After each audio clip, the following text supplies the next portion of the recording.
Bonjour et bienvenue, je m'appelle Ariane Glickerman, Ari Sofro sur les réseaux sociaux et sur YouTube, et je vous explique ici comment je vais travailler dans les cas de patients qui sont en burn-out. Dans un premier temps, apprendre la respiration abdominale pour se détendre et améliorer son sommeil, raccrocher la tête au corps et favoriser le lâcher-prise. Nous allons voir plus en détail. La respiration abdominale, elle sert pour se détendre et pour retrouver le sommeil. On peut conscientiser notre respiration et même faire en sorte qu'elle vienne influencer notre état de détente. Donc nous allons la rendre de plus en plus profonde, de plus en plus abdominale par de nombreux exercices. Est-ce que vous savez que quand nous sommes stressés, notre diaphragme remonte, la respiration se fait plus courte au niveau du thorax puisque le diaphragme est remonté, il y a moins de place pour l'air, les battements de notre cœur se font plus intenses pour nous préparer à fuir puisque notre cerveau nous envoie le message qu'il y a un danger. Ça, c'est quand nous sommes en période de stress. Mais est-ce que vous savez que notre respiration abdominale peut faire en sorte que notre ventre soit plus détendu, que notre diaphragme redescende et pourra donc envoyer au cerveau le message inverse que nous sommes en sécurité. Si nous montrons notre ventre, si nous respirons abdominalement, le cerveau va engrammer que nous ne sommes pas en danger, que nous pouvons nous détendre. Et c'est d'ailleurs ce qui se passe lors d'exercices aussi de cohérence cardiaque ou les exercices que font des plongeurs, des apnéistes. Ils arrivent à augmenter leur temps d'inspire, leur temps d'expire, de manière à avoir finalement plus que 6 ou 7 inspire-expire par minute. Et si nous faisons ça quelques minutes par jour, significativement, ça va diminuer notre niveau de stress. Alors, outre les exercices respiratoires, il y a des exercices vraiment corporels dans l'idée de venir rattacher la tête au corps parce que souvent les personnes qui sont en burn-out sont des personnes très exigeantes avec elles-mêmes, très cérébrales et qui ont l'impression en fait d'avoir une tête 3 fois plus grosse que le reste de leur corps, voire d'avoir complètement oublié le reste de leur corps. Et ces exercices vont être prétexte à explorer des sensations physiques, à reconnecter avec notre corps, notre ancrage, nos pieds, et sortir du mode résolution de problèmes, de ce petit vélo qui trotte en permanence dans notre tête, ces engrenages qui tournent. On va apprendre à revenir ici, maintenant, grâce aux sensations, et ne plus laisser notre cerveau s'emporter sans fin dans ce mode résolution de problèmes. On travaille donc l'ancrage. Et grâce à tous ces exercices prétextes, nous allons aussi faire émerger des sensations. Nous allons être en contact avec notre corps, avec des endroits plus vivants, plus vibrants dans notre corps.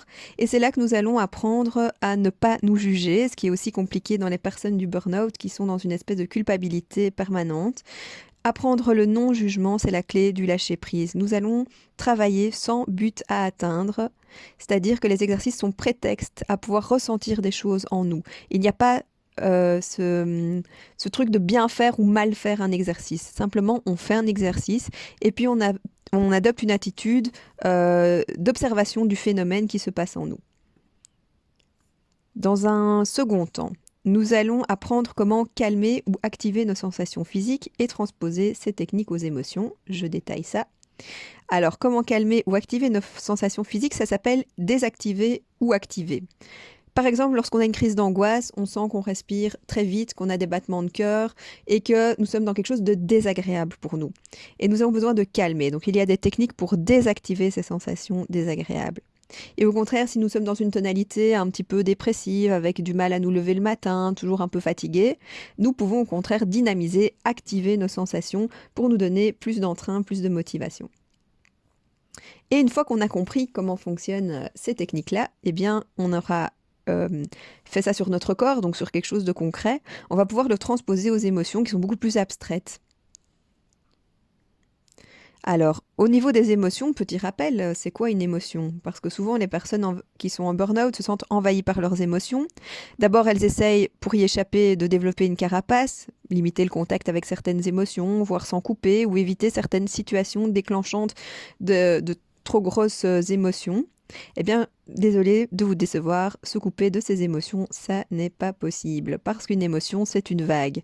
C'est-à-dire qu'il y a un début, un renflement et une fin, et ça, on ne peut rien y changer, et on ne peut pas y résister non plus. C'est comme quand on est à la plage. il y a une vague qui arrive. La seule chose que vous pouvez faire, vous ne pouvez pas arrêter cette vague, vous ne pouvez pas la diminuer, pas l'augmenter. Par contre, votre attitude face à la vague peut être différente si vous décidez de surfer, nager ou vous noyer. Eh bien, c'est pareil avec les émotions. Je vais vous l'expliquer par un petit exemple. Voilà la question, est-ce que vous connaissez la différence entre une émotion et un sentiment? C'est souvent une question où les gens pensent qu'ils arrivent à y répondre et puis en fait c'est très impalpable et n'arrivent pas à donner une réponse qui leur semble juste à eux-mêmes d'ailleurs. Alors l'exemple, situation de départ, mon chef me dit que j'ai fait une faute. Ça déclenche chez moi l'émotion de la colère. Impossible pour moi d'éviter de ressentir la colère dans ce cas-là, je ne peux pas me dire que je vais être joyeuse. Par contre, comment je vais transformer cette colère? Je peux la laisser passer, je peux la transformer et je peux aussi la ruminer pendant des jours.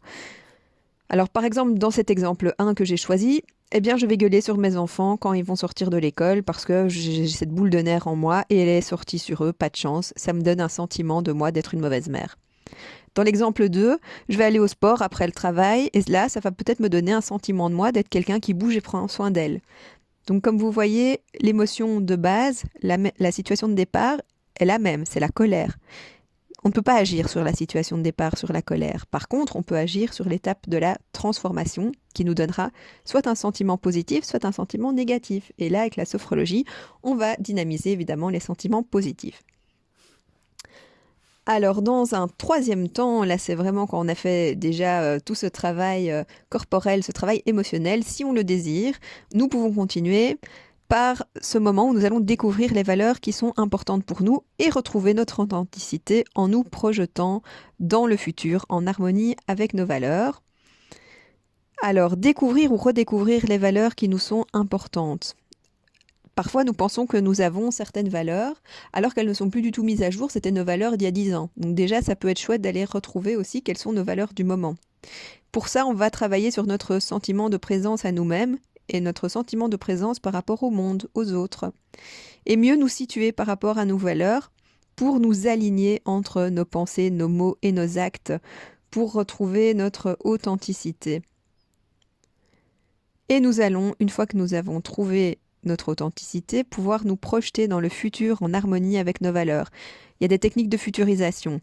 Est-ce que le travail dans lequel nous souhaitons retourner est toujours en phase finalement avec les valeurs, avec nos valeurs, ou est-ce que nos valeurs ne sont pas respectées et ce ne sera jamais vraiment possible d'être heureux dans ce travail-là? Comment allons-nous nous projeter dans cet environnement de travail ou dans un autre environnement de travail? Et donc, il y a des techniques de futurisation qui permettent de franchir ces petits obstacles ou d'aborder la reprise, en tout cas plus sereinement, tout en comprenant quelles sont nos limites, nos besoins et nos envies.